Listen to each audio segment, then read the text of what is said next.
My husband, in a week's time, I will go to Nilduka's place with our son. I need a mother's care, and clearly, I can't find that here, especially as the queen is terminally ill, Adamma said, rolling her eyes. She then continued, when I have recovered, we will then relocate to another town, where we will be far away from any wicked distraction, as life cannot continue this way. I cannot bring up my son in this environment. So are you coming with us, or you want to remain in this village? Prince Chike was shocked at this announcement, but he knew Adamma was determined.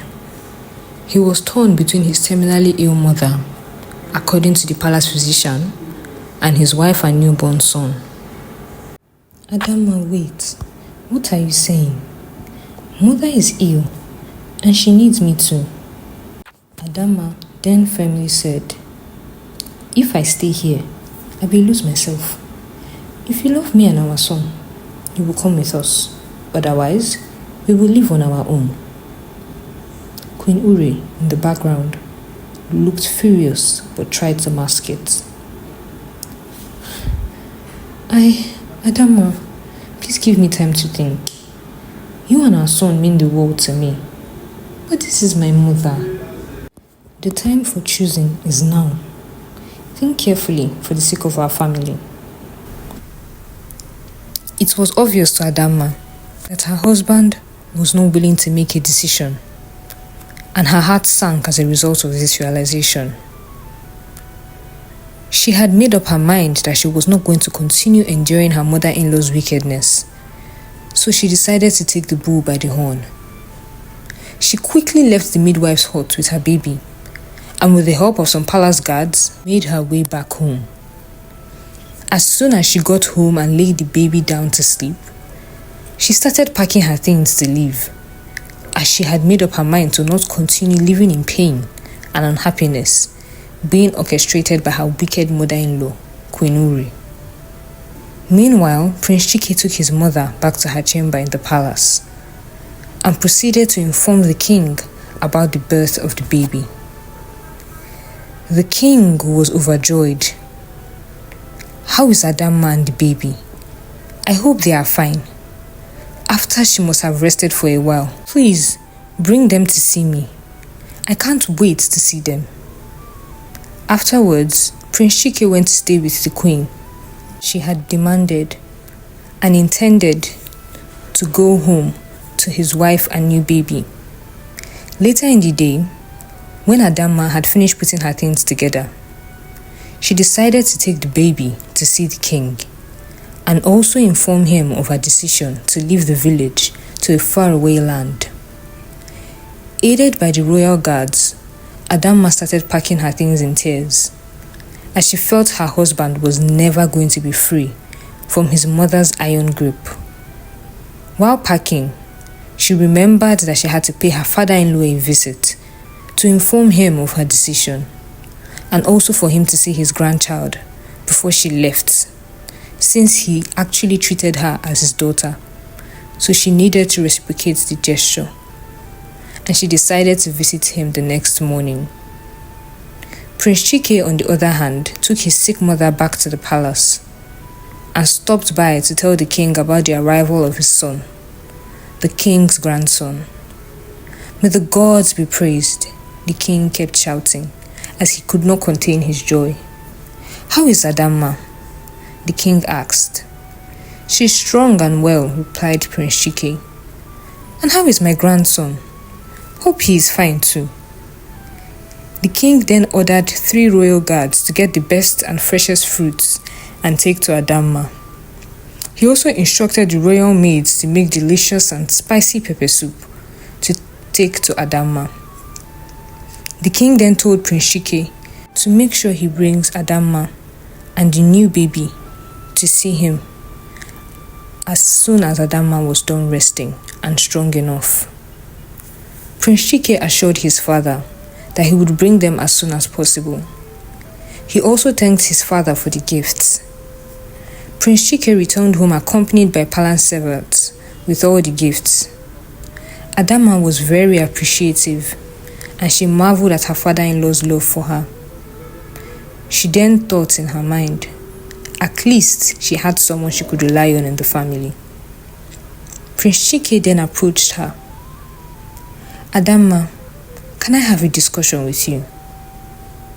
Adamma responded, the only discussion I'm ready to have with you is that you be living with our son and I as soon as possible. I am not ready to have any other discussion with you. She then stormed into her room and fed her baby, put him to sleep, and took a long rest in preparation for the anticipated long day the next day. The next morning, Adamma's friends came to see her and the new baby and to rejoice with her. She was so happy to see them, and at some point she contemplated telling, but later decided otherwise. Later in the evening when they left, she decided to take her baby to see the king. When they arrived at the palace, the king was surprised to see them. What are you people doing here so soon? You should still be resting by now. Adamma greeted the king and placed the baby on his laps. The king was so happy and started to cuddle the baby immediately. He then turned to say something to Adamma when he saw her crying bitterly. He was shocked seeing her crying, and he asked what the problem was. Adamma poured her heart out, telling the king about the cruel treatment she had been enduring in the hands of her mother-in-law. She mentioned the cruel words, constant belittling, and harsh treatment that has made her life unbearable. She also told the king how Prince Chike had always witnessed the harsh treatment being meted on her and had either kept his distance or supported his mother, Queen Ure. My king, Princess Adamma said, crying bitterly, Prince Chike is not married to me. He is married to his mother. My pregnancy period was the worst, as he watched his mother bully me throughout. I appreciate your kindness and love for me, and it is unfortunate we have to part this way. You have been more than a father, but I am tired of being a spectator in my own life, she said, sobbing. King Kanayo was stunned by this revelation. He thought his son had a good marriage. He never knew this was happening in the kingdom all this while. He tried consoling Princess Adamma, assuring her he would look into the issue and resolve it. Princess Adamma informed him that there was nothing to resolve, as Queen Ure was pretending to have a terminal illness, and so she needs Prince Chike around her all the time. This was just the queen's plot to snatch her husband from her. The palace physician was aiding her plot. King Kanayo shouted, So you mean Queen Ure could connive with the palace physician to fake her illness, just to hatch this evil plot?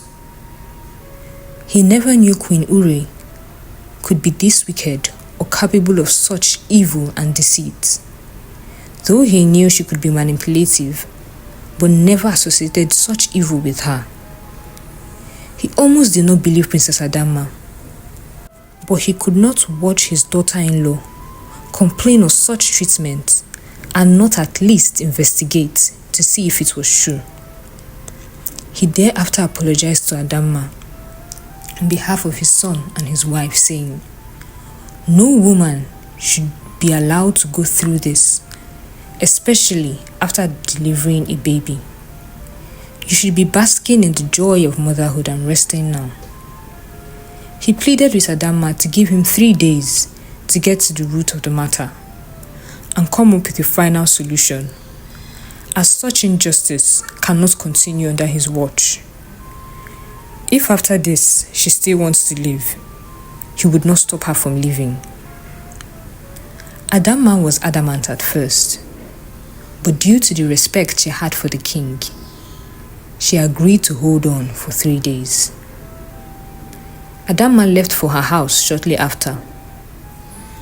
King Kanaya was livid with rage, as it was shocking to him that his wife would hatch and execute such an evil plot. The thought of it left a bitter taste and sadness in his heart, as it was hard to imagine his wife stooping so low just to keep having her son's attention and ruining his marriage in the process. However, he did not want to jump to a conclusion, so he immediately went to Queen Ure's quarters to confront her and ask her of the allegation made against her by Adamma. The king met Queen Ure lying down and looking really sick, but he was not convinced. With an angry voice, he asked, "Did you really conspire with the palace physician to fake this your illness just to keep our son by your side?" Queen Ure seemed surprised by this outburst and accusation. "What kind of accusation is this?" She suddenly started coughing. After a while, she went on, "My king, I swear to you I am truly ill. I would never fake an illness." The king did not believe her, and he urged her to say the truth. "Tell me the truth, Ure, or I would find it out myself, and the consequences would be there." Queen Ure still insisted that she was telling the truth. As soon as the king left her chambers, panic set in for Queen Ure, as she knew that the king could actually find out the truth. When it was nightfall, she sent a maiden to summon the palace physician to her chambers. When the maiden approached the palace physician's quarters, she saw the king's guards leading him away to the king's court, and she quickly went back to inform Queen Ure. When the physician got to the king's presence, the king asked, "Is Queen Ure truly sick? Tell me the truth." The physician insisted and told the king that it is terminal disease. When the king tried persuading him to say the truth, he even swore that he was saying the truth. The king then told the physician that if that was the case, he would be made to swear before the great Alusi, who is known to be a god of vengeance. "How do you mean, my king? I don't understand," said the physician with a trembling voice. "What is there not to understand?" replied the king. "You only need to prove your innocence." It was obvious to the king that the palace physician was hiding something. Late in the night, the queen sneaked into the palace physician's quarters and demanded he told her all that transpired between him and the king. When he told her, the queen was shocked that the king could go that far, but she hid her shock from the physician. She tried assuring him that the king would never make him swear before the great Alusi. When the physician insisted that the king was serious about it, the queen resorted to threats and intimidation. She said, "You fool, why are you shaking like a little girl? The king would not dare go against what I tell him. He can never ask you to swear before the great Alusi." The next day, Prince Chike went to see his sick mother as usual, and he noticed she was really sad. When he asked her what the problem was, she responded, "Is it not your father? He wants to subject me to ridicule and shame by asking me and the palace physician to swear before the great Alusi. He got an information from a random source and decided to believe them over me." Mid-sentence, she started crying, and that was enough to sway Prince Chike, as he could not bear seeing her cry. He stormed out to confront his father, and this made Queen Ure elated, as that was what she envisaged. As soon as he entered the king's court, Prince Chike shouted, "How could you ask my mom and the physician to swear before the great Alusi? Don't you know how humiliating this would be? And with her terminal sickness, the shame will only make her passing faster." The king insisted that he needed to do it to be reassured that the queen and the palace physician were being honest. When Prince Chike got back to the palace, he informed his mother of his discussion with the king, but assured her that it was nothing. She should just swear to put the king to shame. This made the queen really scared, but she decided to hide it from her son. The next morning, he summoned the chief priest of the great Alusi to his palace and told him that the palace physician and Queen Ure needed to swear before the oracle to prove their innocence. He also summoned the physician and Queen Ure, but he gave them a last chance to come clean, after which they would have to swear before the oracle. The room was really tensed as the chief priest told them the implications of lying before the oracle. The physician was physically shaking, while Queen Ure had a stoic look on her face. Prince Chike, on the other hand, stood beside his mother, and he could not hide the anger and disappointment he felt for his father. The look on his face told it all. The chief priest then brought out the symbol of the oracle and asked the palace physician to kneel down before it to swear. Knowing the implications of swearing falsely against the oracle, the physician quickly ran towards the king instead. He knelt down and started crying and saying, "I will confess, my king. I will confess. The queen is not ill. We both connived to deceive you, my lord. Please have mercy on me and my family. I am very sorry for being a part of this plot. You are a kind king." On hearing the physician's confession, Queen Ure's facade crumbled as she just bowed her head, covering her face with both hands. The king, on the other hand, was disappointed that his own wife and the trusted physician could connive and trick him in such a manner. He was also relieved as he could get to the root of the matter and could prove that Adamma was actually right. Prince Chike did not know how to feel, as he had always held his mother in such high esteem. When he recovered slightly, Prince Chike said, "Mother, this cannot obviously be true. Say something to defend yourself." Queen Ure responded, "It's all your father's fault. He married 16 wives after me and abandoned me. Will you keep quiet, woman? Don't upset me further. What has my marrying other wives got to do with this? Have I ever shut my door against you? Or have I ever declined any request you bring to me?" reiterated the king.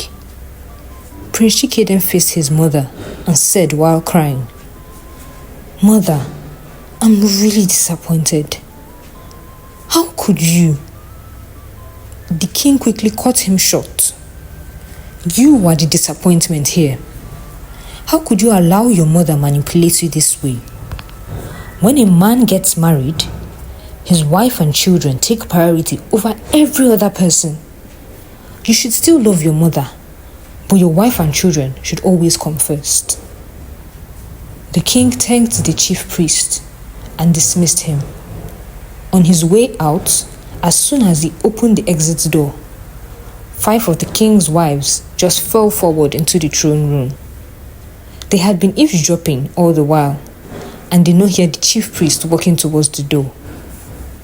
The king hid a smile and ordered them out, saying that they all got hurt, so there was no further need for a punishment. After a short while, King Kanayo came back into the throne room to conclude the matter. He then stripped the palace physician of his role and asked the guards to escort him to his chambers to get his personal possessions and vacate the palace immediately. He thereafter asked them to get his daughter-in-law, Princess Adamma. All through when all the events were going on, Queen Ure kept weeping profusely. She begged Prince Chike for forgiveness.